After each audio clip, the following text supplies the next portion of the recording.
خودکشی جو ہے وہ حرام ہے، اور مولا معصومین علیہ السلام کے متعلق ہم یہ جانتے ہیں کہ آپ کا علم وسیع ہے اور آپ کو اللہ نے وسیع علم دیا ہے، آپ علم غیب بھی رکھتے ہیں، اور یہ بھی کہا جاتا ہے کہ مولا معصومین علیہ السلام کو یا قتل کیا گیا تلوار کے ذریعے سے یا زہر دیا گیا، تو جو زہر دیا گیا تو زہر بوقت زہر کیا مولا معصومین علیہ السلام کو علم نہیں تھا؟ تو نعوذ باللہ میں گستاخ کی مطلب قطعی مقصد نہیں، تو یہ جو کنفیوژن آتی ہے اس سے کیا مراد ہے؟ کیا مولا معصومین علیہ السلام اس وقت کس کیفیت میں، یہ کیا روایت اس میں ملتی ہے بالخصوص مولا حسن پاک علیہ السلام سے، جبکہ جوتا بنت اشعث جو ہے نہ تو وہ حاکم ہے نہ ہی وہ اس کے بعد کوئی اثر و رسوخ ہے۔ میں آپ کے لیے کتاب لے کر آتا ہوں، ایک منٹ میں کتاب لے کر آتا ہوں بھائی صاحب۔ جی جی بسم اللہ سر، میں ویٹ کر رہا ہوں حاضر سے۔ دیکھیں عزیزو، یہ کتاب ہے الاصول من الکافی، چاپ دار الفکر، جزء اول، یہاں پہ صفحہ نمبر 258 ہے۔ وَأَنَّ الْأَئِمَّةَ عَلَيْهِمُ السَّلَامُ يَعْلَمُونَ مَتَى يَمُوتُونَ وَأَنَّهُمْ لَا يَمُوتُونَ إِلَّا بِاخْتِيَارٍ مِّنْهُ۔ ائمہ علیہ السلام کو پتہ ہوتا ہے کہ کب ان کی موت ہوتی ہے اور وہ نہیں مرتے مگر ان کے اختیار سے۔ یہاں پر آپ کی خدمت میں عرض کرتے ہیں کہ حدیث نمبر 4 میں ملاحظہ فرمائیے، حدیث نمبر 4 میں راوی کہتا ہے کہ میں نے امام رضا علیہ السلام کی خدمت میں عرض کیا، ان امیر المؤمنین علیہ السلام قد عرف قاتلہ واللیلۃ التي يقتل فيها والموضع الذي يقتل فيه۔ امیر المؤمنین علیہ السلام اپنے قاتل کو جانتے تھے، پہچانتے تھے، اور جانتے تھے کہ کس رات کو وہ قتل کیے جائیں گے اور کہاں کس مقام پر قتل کیے جاتے تھے۔ وقوله لما سمع سیاح الاوز في الدار صوائح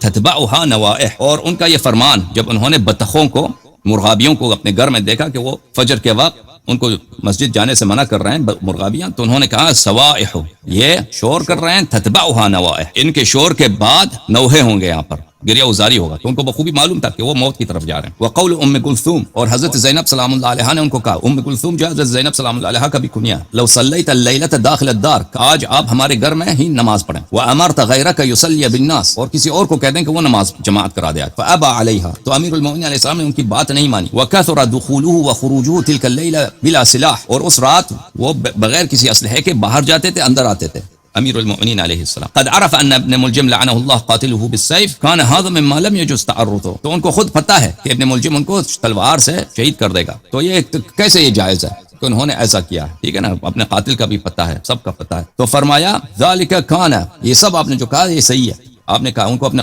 قاتل کو بھی جانتے تھے، جس رات کو ان کو قتل ہونا ہے وہ بھی جانتے تھے، کہاں پہ قتل ہوں گے وہ بھی پتہ تھا، اور بطخیں مرغابیوں نے جو شور کیا تھا ان کے متعلق بھی آپ کی بات درست ہے، سب یہ باتیں آپ نے جو کہی ہیں پتہ ہے۔ ولکنہ خیر فی تلک اللیلہ، لیکن اللہ کی جانب سے ان کے لیے اسپیشل حکم تھا کہ وہ مخیر تھے، اختیار تھے، یا شہادت کو قبول کریں یا دنیا میں بقا کو قبول کریں۔ اللہ تعالیٰ کی جانب سے ان کو اختیار تھا کہ آپ کس کو چاہتے ہیں، اللہ کی لقاء کو چاہتے ہیں، رسول اللہ صلی اللہ علیہ وسلم کی لقاء کو چاہتے ہیں، حضرت زہرا سلام اللہ علیہا کی ملاقات کو چاہتے ہیں، انبیاء علیہ السلام کی ملاقات کو چاہتے ہیں، یا دنیا میں مزید رہنا چاہتے ہیں۔ ولکنہ خیر فی تلک اللیلۃ تمضی مقادیر اللہ عز وجل، یا یہ آپ چاہتے ہیں کہ اللہ تعالیٰ کی جو مقدر ہے وہ نافذ ہو، تو انہوں نے شہادت کو قبول کیا، ٹھیک ہے نا۔ تو ائمہ علیہ السلام کو پتہ ہوتا ہے، لیکن ان کو اختیار ہوتا ہے کہ وہ موت کو قبول کریں یا شہادت کو قبول کریں۔ مزید بولیں۔ ایک سوال اور ہے کہ جناب سیدہ ام فرما سلام اللہ علیہ، آپ کی نسبت جو ہے حضرت ابو بکر سے ہے، کیا حضرت ابو بکر پہ تبرہ جائز ہے یا کوئی احتیاط لازم ہے؟ ایک شخص اگر اس کا باپ جو ہے برا آدمی ہوتا ہے نا، یا اس کا دادا، وہ حضرت ام فروہ حضرت محمد ابن ابی بکر کے اولاد میں سے، حضرت محمد ابن ابی بکر رضی اللہ تعالی عنہ و سلام اللہ علیہ جنت کے سرداروں میں سے، وہ امیر المؤمنین علیہ السلام کے اصحاب خاص میں سے، ان کی تربیت امیر المؤمنین علیہ السلام کے ہاتھوں ہوئی ہے۔ امیر المؤمنین علیہ السلام سے مروی ہے ان کے متعلق، محمد ابنی من صلب ابی بکر، محمد میرا بیٹا ہے ابو بکر کی نسل سے،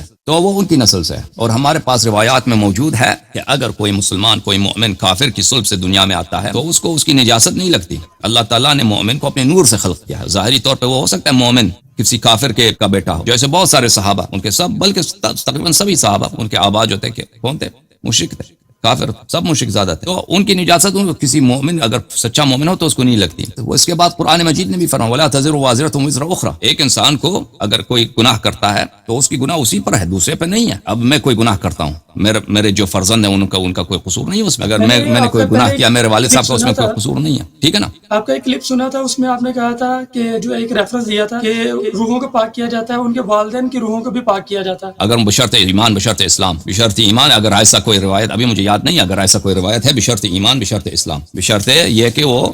نبی صلی اللہ علیہ وسلم اہل بیت علیہ السلام کا دشمن نہ ہو، ٹھیک ہے نا۔ اگر کوئی مومن ہے، کافر کی شفاعت نہیں ہوتی بھائی، اگر کوئی مسلمان ہے، مثلا مومن بہت اچھا نیک آدمی ہے، فرزند کی وجہ سے والد کی شفاعت ہو سکتی ہے، لیکن بشرط کہ وہ مومن ہو، مسلمان ہو، لیکن اگر وہ ہے ہی کافر، دشمن رسول صلی اللہ علیہ وسلم، تو اس کی شفاعت نہیں ہوتی۔ اوکے میرے بھائی, جزاک اللہ سر, جزاک اوکے تھینک یو, بہت مہربانی آپ کا, خدا آپ کو جزائے خیر دے. تھینک یو سر, اللہ حافظ. اللہ حافظ. خدا حافظ, خدا حافظ, خدا حافظ.